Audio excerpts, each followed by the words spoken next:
Hello class 10th. Today we will be studying your 7th chapter that is called as control and coordination.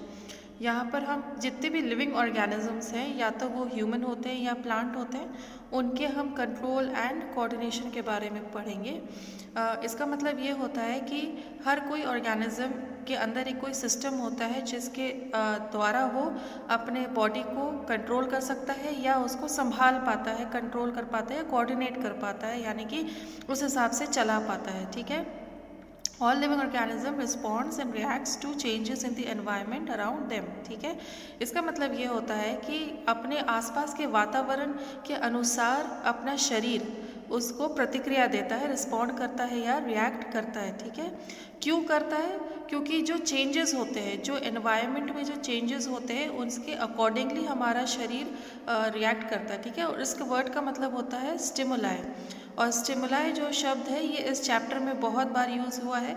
और stimuli का मतलब ये होता है कि हम किस तरह से, हमारा बॉडी किस तरह से रिएक्ट कर रहा है और उसके हिसाब से अडेप्ट हो रहा है, उसको हम स्टिमुलाई बोलते हैं। ठीक है। और चेंजेस क्या है यहाँ पर लिस्ट दी हुई है: light, heat, cold, sound, smell, taste, touch, pain, water, force of gravity etcetera. ठीक है। स्टिमुलाई सिंगुलर है, स्टिमुलस प्लूरल है। ठीक है। तो आपको ये समझने की ज़रूरत है कि अगर हम स्टिमुलाई बोल रहे हैं या स्टिमुलस बोल रहे हैं, बोथ आर सेम। लेकिन अगर मान लो हमारे शरीर में गर्मी महसूस हो रही है तो हमारे शरीर में क्या होता है, स्वेट प्रोड्यूस होती है, तो that is an example of stimuli. ठीक है। अगर हम कहीं गिर जाते हैं तो हमारे शरीर में रेड स्पॉट पड़ जाता है, खरोच आ जाती है, that is also a form of stimuli. ठीक है। पहले हम प्लांट के पूरे कंट्रोल एंड कोऑर्डिनेशन को समझेंगे, उसके बाद हम ह्यूमंस या एनिमल्स के कंट्रोल एंड कोऑर्डिनेशन को पढ़ेंगे। ठीक है। तो सबसे पहला है control and coordination in plant. Body के ऊपर किसी भी चीज़ का महसूस होना सबको पता है कि किसकी वजह से होता है, नर्वस सिस्टम की वजह से होता है। ठीक है। नर्वस सिस्टम, जो हमारी नसें हैं, हमारी जो हमारी नर्व्स हैं, नस नहीं, हमारी जो नर्व्स होती हैं वो उनकी वजह से हमको फील होता है, हमको समझ में आता है कि हाँ हमारी आँख में कुछ गया है, हमारे नाक में कुछ है, हमारे शरीर में कुछ है। ठीक है। तो इस नर्वस सिस्टम की वजह से उसमें जो न्यूरॉन्स होते हैं वो इलेक्ट्रिक पल्स भेजते हैं जिसकी वजह से हमको फील होता है। ठीक है। एनिमल्स के जैसे एकदम इतना कॉम्प्लेक्स नर्वस सिस्टम नहीं होता, लेकिन फिर भी प्लांट्स में रहते हैं। ठीक है। उनमें बहुत ज़्यादा प्लांट में नर्वस सिस्टम नहीं होते, लेकिन फिर भी उनमें प्लांट हार्मोन प्रोड्यूस रहते हैं। ठीक है।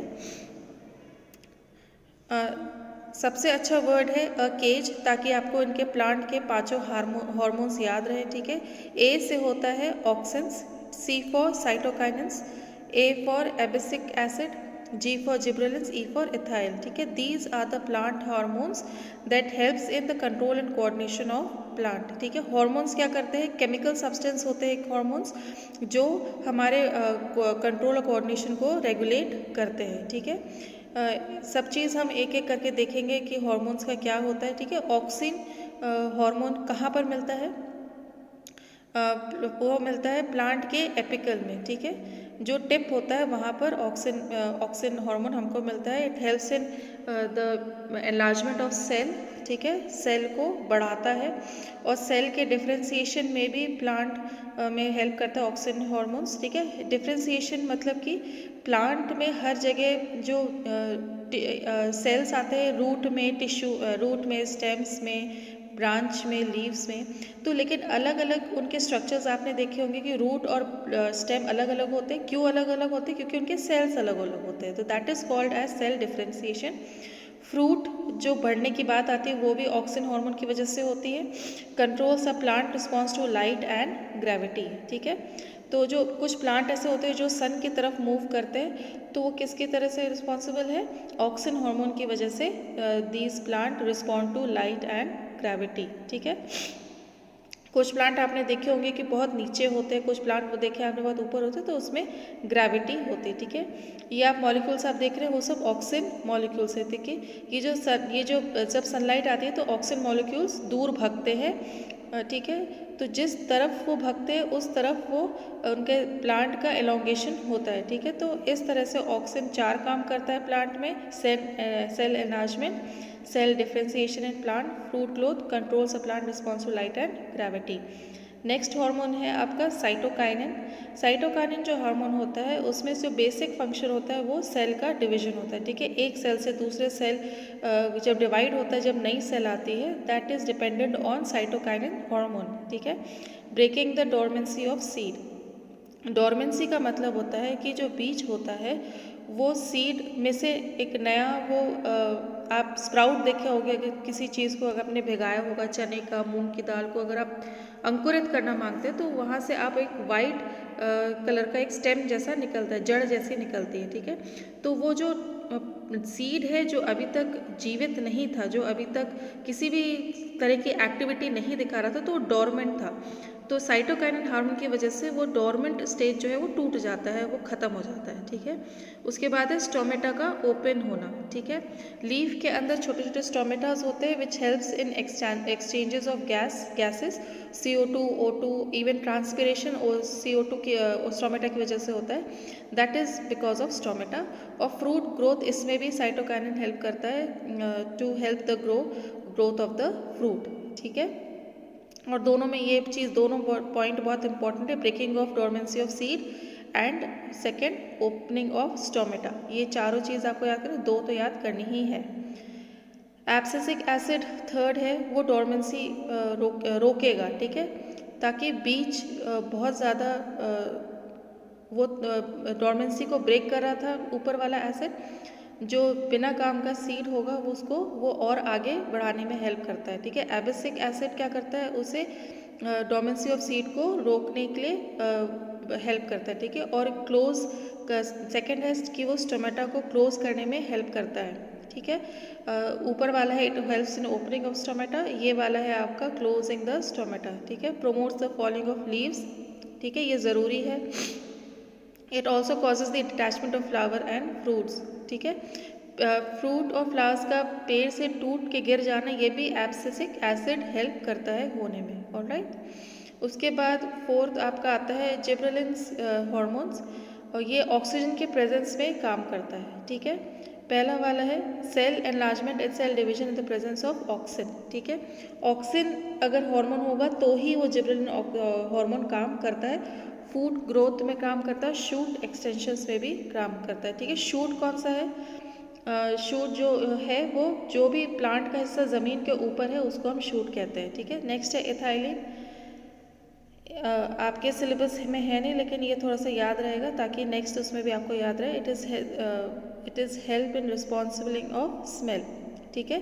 फ्रूट के अंदर जो एक स्मेल आती है, ऑरेंज के अंदर जो एक स्मेल आती है, वो इथाइलिन की वजह से आती है, ठीक है। ये स्मेल जितना प्लांट के अंदर करता है वो इथाइलिन ही करता है, ठीक है।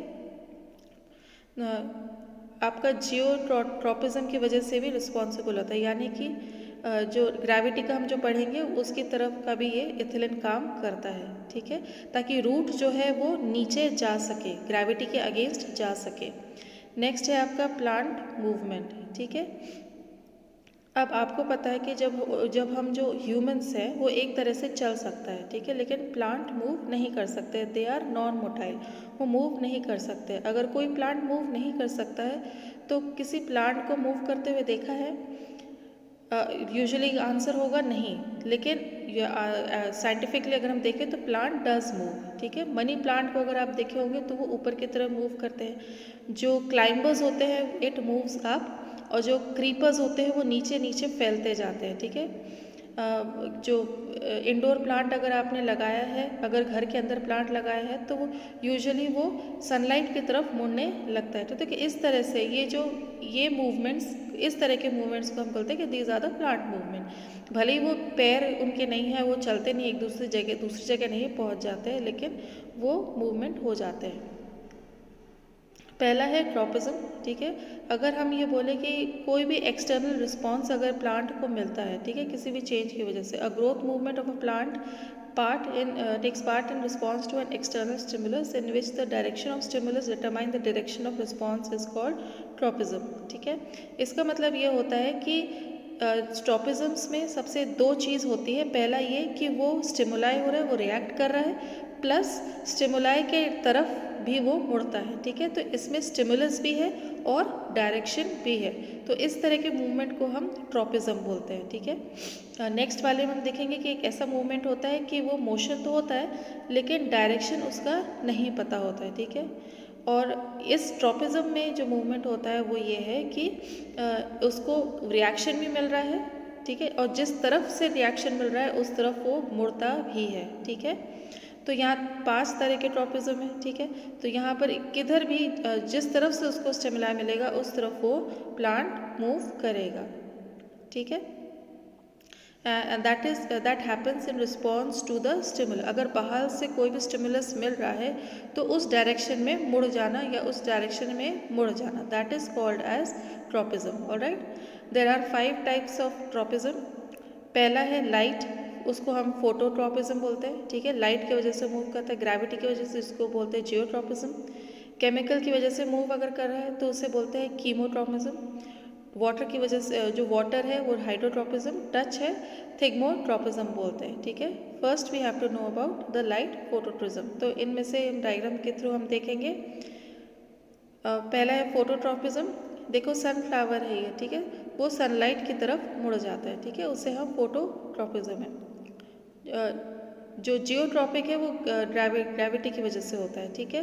अगर यहाँ पर एक गमले को अगर हमने सीधा रख दिया, ठीक है, तो जो शूट जा रहा है वो ऊपर जा रहा है, वो ग्रेविटी के अगेंस्ट जा रहा है, तो that is called as negative geotropic. और जो ग्रेविटी की डायरेक्शन में जाता है उसे हम कहते हैं पॉजिटिव जियोट्रॉपिक, ठीक है। ये नेगेटिव, इधर नेगेटिव है और ये positive. I hope you got the point, ठीक है। ये बहुत ईजी सा है। उसके बाद है कीमोट्रॉपिज्म। केमिकल की वजह से मोशन होता है, ठीक है। फॉर एग्जांपल यहाँ पर एक प्लांट है, ऑलराइट। प्लांट यहाँ पर ग्रो किया हुआ है और उसके रूट्स यहाँ पर नीचे आ रहे हैं। तो यहाँ पे अगर मैं थोड़ा आगे एक डग करके खोद के हम एक फर्टिलाइज़र डालें तो रूट तो फर्टिलाइज़र मांगेगा, चाहेगा, और जो फर्टिलाइज़र की तरफ रूट अपनी जो है आगे बढ़ाएगा, तो ये मोशन हुआ रूट का। तो दिस इज़, और ये क्यों हुआ, क्योंकि फर्टिलाइज़र एक केमिकल है, तो केमिकल की वजह से रूट मूव किया and that is called as chemotropism. उसके बाद है हाइड्रोट्रॉपिज्म। अब जैसे प्लांट केमिकल की वजह से मुड़ा वैसे ही पानी की तरफ भी रूट्स बढ़ते हैं, ठीक है। तो जहाँ पानी रहेगा रूट्स वहीं बढ़ेंगे, that is called as hydrotropism, ठीक है। यहाँ पर कोई भी एक्सटर्नल स्टिमुलाई अगर मिल रहा है, फॉर एग्जांपल यहाँ पे fertiliser is the external stimuli और हाइड्रोट्रॉपिज्म में water is the external stimuli. उसके बाद है थिग्मोट्रॉपिज्म, ठीक है।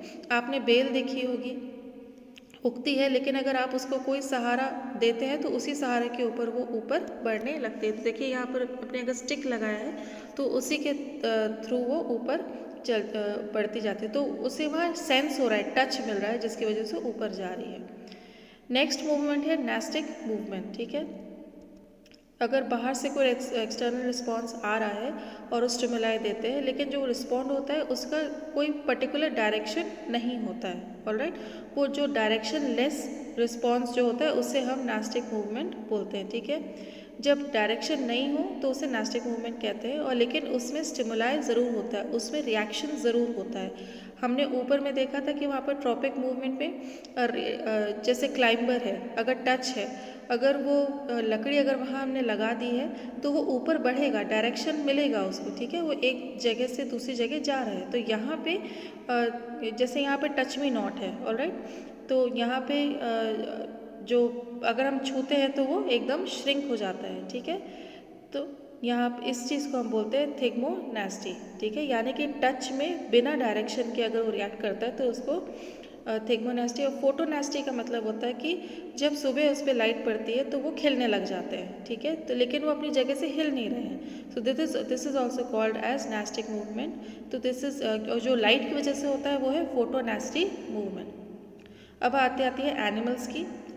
हमारे अंदर जो कंट्रोल एंड कोऑर्डिनेशन होता है वो दो तरीके से होता है, वो हम सेंस भी कर पाते हैं और हम वो रिएक्ट भी होते हैं। हमारे अंदर हॉर्मोन्स भी होता है। तो सबसे पहला है नर्वस सिस्टम, हम उसको सेंस कर पाते हैं, ठीक है। नर्वस सिस्टम की वजह से हम कोई भी चीज़ों को सेंस कर पाते हैं, ठीक है।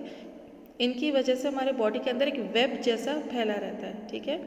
और उसके कौन सा रहता है, न्यूरॉन का।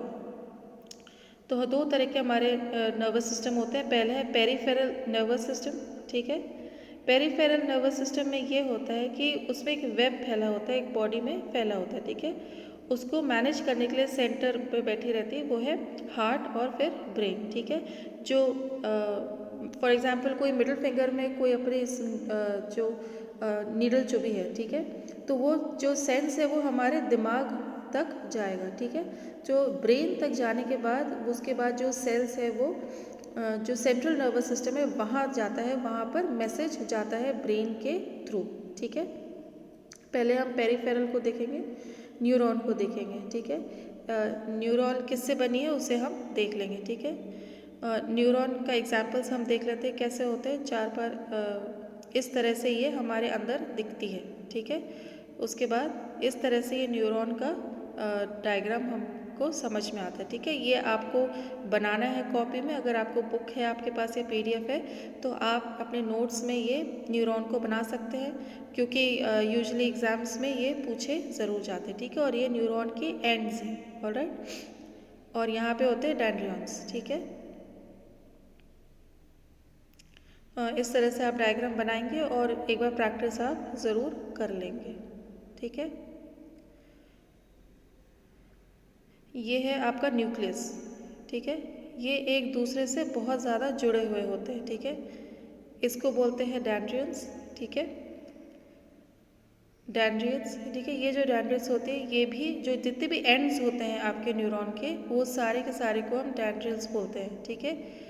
और इनसे कनेक्टेड होते हैं बाकी न्यूरॉन्स, ठीक है। इस तरह से वेब बनता है, ठीक है। देखिए जैसे कोई भी मैसेज होता है वो उस इलेक्ट्रिक पल्स के फॉर्म में इसको हम इलेक्ट्रोकेमिकल बोलते हैं, ठीक है। एक पल्स होता है और इलेक्ट्रोकेमिकल के फॉर्म्स में आता है, ठीक है। एग्जाम्स में यूजुअली पूछा जाता है किस फॉर्म में मैसेज आते हैं, वो इलेक्ट्रोकेमिकल के फॉर्म में आते हैं, ठीक है। वो न्यूक्लियस से आता है और वो ये जो पार्ट आप देख रहे हो लंबा सा उसको हम बोलते हैं एक्सॉन, ठीक है।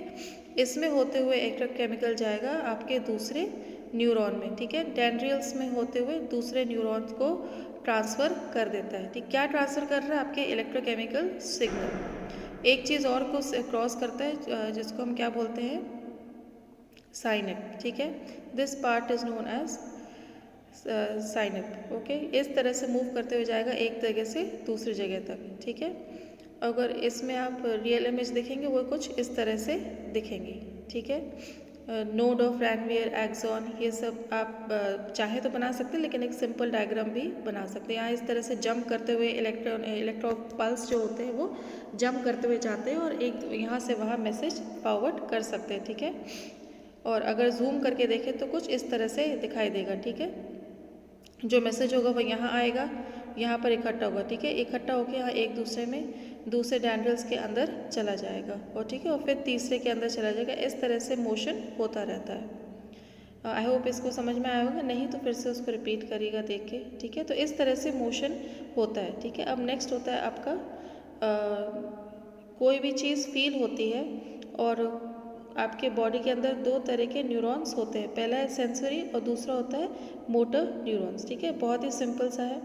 ऐसा न्यूरॉन जो चीज़ों को सेंस करे, और मोटर न्यूरॉन्स का मतलब ऐसा न्यूरॉन्स जो सेंस करने के बाद उसको एक्शन लेने में हेल्प करे। फॉर एग्जांपल जैसे आपने आगे के पास हाथ को लगाया और हाथ अगर जैसे ही गर्म हुआ तो सेंस होगा अपन को, तो that is the work of sensory neuron. और अगर गर्म लगा है तो हम हाथ एकदम से पीछे हटा देते हैं, तो that is the work of motor neurons, ठीक है।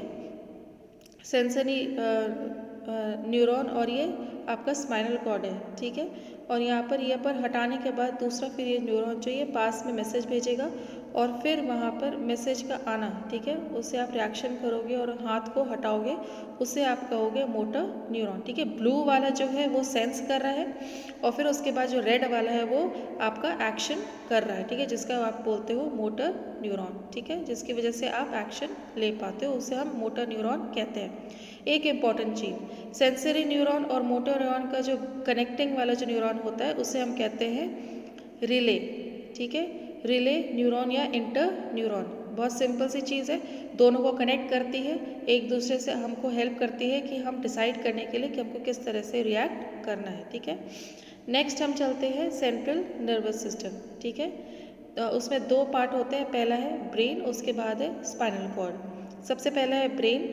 ब्रेन बॉडी का सबसे बेसिक और one of the actually the most important organ होता है। ठीक है, फोर ब्रेन मतलब जो आगे का हिस्सा होता है, मिड ब्रेन यानी बीच का, हिंड ब्रेन यानी कि पीछे का। ठीक है, अब इनके अंदर अलग अलग तरह के चेम्बर्स होते हैं, पार्टीशंस होते हैं, ये तीनों का हम अलग अलग समझेंगे। ठीक है, सबसे पहले हम देखेंगे फोर ब्रेन। फोर ब्रेन के अंदर जो मेन इंपॉर्टेंट चीज़ है वो एग्जाम्स में यूजुअली वो पूछते हैं, फोर ब्रेन में उसे हम कहते हैं सेरिब्रम। ठीक है, इसका मेन काम होता है कि main thinking part, learning, reasoning, intelligence, personality and memory. ठीक है, ये काम आता है आपका फोर ब्रेन का। ठीक है, thought, sensation, action, movements are controlled by forebrain. ठीक है, ये सब चीज़ें कंट्रोल की जाती है किसके द्वारा? फोर ब्रेन के द्वारा। एंड जितने भी वॉलंटरी एक्शंस होते हैं बॉडी के, these are all coordinated by cerebrum. ठीक है, यानी साइकिल में आप जब पेडल मारते हो वो भी फोर ब्रेन या सेरिब्रम डिसाइड करता है कि किस तरह से आगे उसको बढ़ाना है। ऑलराइट, ये सारी चीज़ें फोर ब्रेन के अंदर होते हैं, सेरिब्रम। और ये सारी चीज़ें, ये सारे एक्शंस आपको याद करना, बहुत ज़्यादा डिटेल में नहीं जा रहे, लेकिन ये जो इम्पोर्टेंट है कंसाइज करके आपको बता दिए जा रहे हैं। नेक्स्ट है आपका मिड ब्रेन। अब मिड ब्रेन क्या कर रहा है? Control the reflex movement of the head, neck, trunk in response to visual and auditory stimuli. Basically ये क्या करता है? बेसिकली जितने भी रिफ्लेक्स मोशन होता है उनको वो कंट्रोल करता है, यानी कि आपके जो सिर है, जो गला है, जो उसके पीछे का हिस्सा है, उन सबको रिफ्लेक्स मोशन को कंट्रोल करता है, वो मिड ब्रेन करता है। ठीक है, और हिंड ब्रेन क्या करता है? पीछे का जो सर है हमारा, उनमें तीन चीज़ होती है, पॉन्स सबसे पहला, सेरिबेलम, ठीक है, उसके बाद होता है मेडुला। ठीक है, तो पॉन्स क्या कंट्रोल करता है? रेस्पिरेशन को कंट्रोल करता है। Alright, respiration in and out होता है उसको। Cerebellum helps in maintain the posture and balance of the body, यानी कि आप किस तरह से खड़े हैं, बैठे हैं, डांस करना, साइकिल चलाना, झुक के पेंसिल उठाना, ये सारी चीज़ें कौन रिस्पॉन्सिबल है? Cerebellum responsible. ठीक है, मेडुला ऑल्सो इम्पॉर्टेंट, ये क्या कंट्रोल करता है? हार्ट बीट को, हमारे सांस लेने को, हमारे ब्लड प्रेशर को, और जितने भी इनवॉलेंट्री एक्शन होते हैं जिस पे हमारा कंट्रोल नहीं होता है, जैसे कि हार्ट बीट पे हमारा कंट्रोल नहीं, वो अपने आप होता है, सांस भी अपने आप होता है, ब्लड प्रेशर भी अपने आप मेंटेन रहता है, तो ये सारी चीज़ें मेडुला कंट्रोल करती हैं। ठीक है, सर आगे पीछे होना, नेक का आगे इधर उधर हिलना। ठीक है, तो विजुअल, तो देख के समझना, उसको याद रखना, उसको सुनना किसी भी चीज़ को, तो वो हेल्प करता है मिड ब्रेन। ठीक है, पहले ब्रेन का हो गया। ठीक है, सेंट्रल नर्वस सिस्टम का ब्रेन है वो हो गया। अब है स्पाइनल कॉर्ड। ठीक है, स्पाइनल कॉर्ड को आप टच करके फील कर सकते हो पीछे। ठीक है, spinal cord is a cylindrical structure. ठीक है, मेडुला से स्टार्ट होती है, पीछे जो ब्रेन है उससे जहाँ आपकी गर्दन है वहाँ तक टच करके आप देख सकते हो, और फिर नीचे तक वो आपकी स्पाइनल कॉर्ड जाती है। ठीक है, और it is enclosed with a bony cage called vertebral column. ठीक है, ये दिमाग तक पहुंचाने का इसमें काम करता है। ठीक है, ये जो स्पाइनल कॉर्ड होता है वो पैक होता है 31 pair of nerves arise from the spinal cord. ठीक है, 31 पेयर्स होते हैं जो उससे कनेक्ट होते हैं। ठीक है, नर्वस अराइज के, और ये किससे घिरे रहते हैं? मेनिंजेस। ठीक है, ये सारी जो मेम्ब्रेन है उससे वो सराउंडेड रहते हैं। ठीक है, इस वर्ड्स को आप अच्छे से पढ़ लेना। फॉर एग्जाम्पल जैसे मेड्यूला हो गया, वर्टिबल कॉलम हो गया, मेनिंजेस हो गया, and 31 pairs of nerves arise हो गया, ये सारी चीज़ें आपको लर्न करनी है। नेक्स्ट है आपका एंडोक्राइन सिस्टम। एंडोक्राइन सिस्टम आपके यूजुअली हमारे शरीर में, जैसे प्लांट्स में हॉर्मोन्स हैं, जो केमिकल्स हैं वो हमारे शरीर में भी पाए जाते हैं। ठीक है, ये हॉर्मोन्स के पूरे सिस्टम को हम एंडोक्राइन सिस्टम बोलते हैं। ठीक है, यहाँ पर बहुत सारे ग्लैंड्स होते हैं, हार्मोन्स होते, ग्लैंड्स के अंदर जो हार्मोन्स होते हैं वो रिलीज होते हैं, उसको हम देख लेंगे। ठीक है, तो यहाँ पर 3 चीज़ों में सबसे इम्पॉर्टेंट बाटा क्या है, जिसके थ्रू हमारे शरीर में हमारे शरीर में काम करती है, बस 3 चीज़ें याद करनी है। ठीक है, hypothalamus, it is located in brain. ठीक है, it works and control the secretion of pituitary gland that controls all the secretion. ठीक है, जितने भी हमारे हार्मोन सिक्रीट होते हैं वो कौन कंट्रोल करता है, पिट्यूटरी ग्लैंड, और ये कहाँ प्रेजेंट होता है, हाइपोथैलेमस में। ठीक है, और हाइपोथैलेमस कहाँ है, लोकेशन में ब्रेन में। ठीक है, नेक्स्ट है आपका पिट्यूटरी ग्लैंड, उसमें उसको हम मास्टर ग्लैंड में बोलते हैं क्योंकि ये सारे शरीर के ग्रोथ को कंट्रोल करता है। नेक्स्ट है उसका थायराइड ग्लैंड, ये कहाँ होती है, विंड पाइप, यानी कि जहाँ पर सांस की नली है वहाँ पर प्रेजेंट रहती है, और उसमें थायरॉक्सिन नाम का हार्मोन सिक्रेट करता है जो शरीर के मेटाबॉलिज्म को, डाइजेशन, अब्जॉर्प्शन, ये सारी चीज़ों को रेगुलेट करता है। और इसमें आयोडीन, शरीर में आयोडीन होना बहुत ज़रूरी होती है। ठीक है, और अगर शरीर में आयोडीन नहीं हो रही, हार्मोन गड़बड़ हो, तो यहाँ पर हमको कौन सा प्रॉब्लम हो जाती है, कौन सी हमको डेफिशिएंसी हो जाती है, गोइटर हो जाता है। ठीक है, इस तरह से बहुत एनलार्जमेंट हो जाता है गले का, और उससे हम गोइटर बोलते हैं या थायराइड की प्रॉब्लम भी बोलते हैं कि कुछ इस तरीके से यहाँ पर एक गले में एक सूजन आ जाती है। ठीक है, और आपको प्रॉब्लम आनी स्टार्ट हो जाएगी। ठीक है, और मेटाबॉलिज्म शरीर का बिगड़ जाएगा। नेक्स्ट है पैराथायरॉइड ग्लैंड। ठीक है, मतलब थायराइड ग्लैंड के अंदर एक 4 छोटे छोटे चेम्बर्स होते हैं जो हम पैराथॉर्मोन बोलते हैं। ठीक है, इस तरह के छोटे छोटे ग्लैंड्स होते हैं, उसे पैराथायरॉइड बोलते हैं। ठीक है, इनका काम क्या होता है, इनका बेसिकली ये काम होता है कैल्शियम और फॉस्फेट लेवल को रेगुलेट करने के लिए। ठीक है, और इनके अंदर से जो हार्मोन निकलने वाला होता है उसे हम पैराथॉर्मोन बोलते हैं। ठीक है, फंक्शन ये होता है, फिर से मैं बोल रही हूँ, it helps in regulating the calcium and phosphate level. ठीक है, मतलब ब्लड के अंदर जो आपका कैल्शियम और फॉस्फेट लेवल है वो कौन रेगुलेट करता है, पैराथायरॉइड ग्लैंड। ठीक है, और उसमें से हार्मोन क्या निकलता है, पैराथॉर्मोन। ठीक है, नेक्स्ट है आपका थाइमस ग्लैंड, वो कहाँ होती है, वो आपके लोअर पार्ट ऑफ नेक में और अपर पार्ट ऑफ चेस्ट में होती है, यहाँ पर होती है। ठीक है, lower part of neck and upper part of chest में होती है। ठीक है, इसमें से ग्लैंड में से हार्मोन क्या निकलता है, थाइमस हार्मोन। ठीक है, ये क्या करता है, development of human system of body. ठीक है, आपके बॉडी के अंदर का जो इम्यून सिस्टम है उसको वो हेल्प करता है डेवलप करने में। इम्यून सिस्टम क्या है, हमारे शरीर में जो जितने भी जो वायरस है, माइक्रोब्स, उससे लड़ने की शक्ति। ठीक है, जो 6th ग्लैंड होता है उसको हम कहते हैं pancreas. This is the largest gland found in the body, और इसकी लोकेशन क्या होती है, it is just below the stomach of the body. ठीक है, जस्ट ठीक पेट के नीचे ये प्रेजेंट होता है, और इसका नाम क्या है हार्मोन का, इंसुलिन, आपने सुना होगा। और ये काम क्या करता है, ये हमारे शरीर में जो ब्लड है उसके ब्लड शुगर लेवल को कंट्रोल करता है। ठीक है, अगर मान लो पैनक्रियास प्रॉपर काम नहीं करता है तो इंसुलिन के इंजेक्शंस दिए जाते हैं। ठीक है, नेक्स्ट है एड्रेनल ग्लैंड, लोकेशन होता है किडनी के ऊपर। इमेज यहाँ पर देखिए, ये नाम कौन सा हार्मोन रिलीज करता है, एड्रेनल हार्मोन रिलीज करता है। ठीक, और ये क्या रेगुलेट करता है, हार्ट बीट को रेगुलेट करता है, ब्लड प्रेशर को, और कार्बोहाइड्रेट के मेटाबॉलिज्म को हेल्प करने में करता है। ठीक है, ताकि जो कार्बोहाइड्रेट वो प्रॉपरली डाइजेस्ट हो पाए और अब्जॉर्ब हो पाए। नेक्स्ट है टेस्टिस।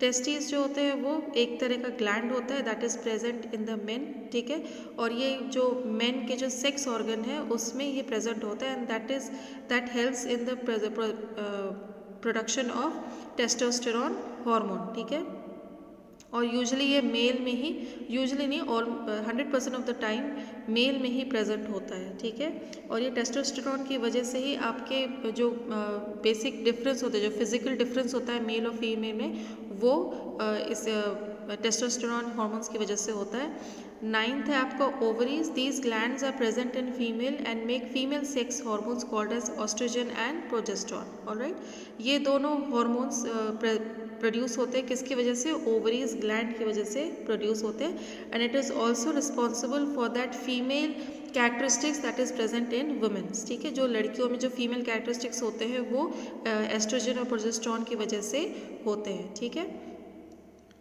तो this was the conclusion and this is called as this is all your chapter. ठीक है, इस चैप्टर में ये सारी चीज़ें प्रेजेंट है और इसमें आपको अगर कोई भी डाउट होता है तो आप उसे ज़रूर मुझे बताना, ताकि उसको अच्छी तरह से हम पढ़ सकें। और जितने भी ग्लैंड्स हैं, जितने भी हॉर्मोन्स हैं, उसके नाम हैं, वो आप एक लिस्ट बना लीजिए, उसको लर्न कर लीजिए। यहाँ पर बैठ के मैं बस आपको बोल सकती हूँ, बाकी काम आपको करना है। जितने भी अभी वीडियोस में ग्लैंड्स के नाम थे, हॉर्मोन्स के नाम थे, ऑर्गन्स के नाम थे, उनके फंक्शंस, उनके लोकेशंस, उनके नेम ऑफ द हॉर्मोन्स, सारी चीज़ें आपको पढ़नी है और उसको लर्न करनी है, क्योंकि एग्ज़ाम्स में आते हैं। भले ही कम मार्क्स के आते हैं, लेकिन बहुत फ़ायदेमंद रहते हैं आपके मार्क्स स्कोरिंग में। ऑलराइट, तो अगर कोई भी डाउट है इस चैप्टर में तो आप मुझे पूछेंगे और मैं उसको व्हाट्सएप या गूगल क्लासरूम में फिर से आपको समझा दूँगी।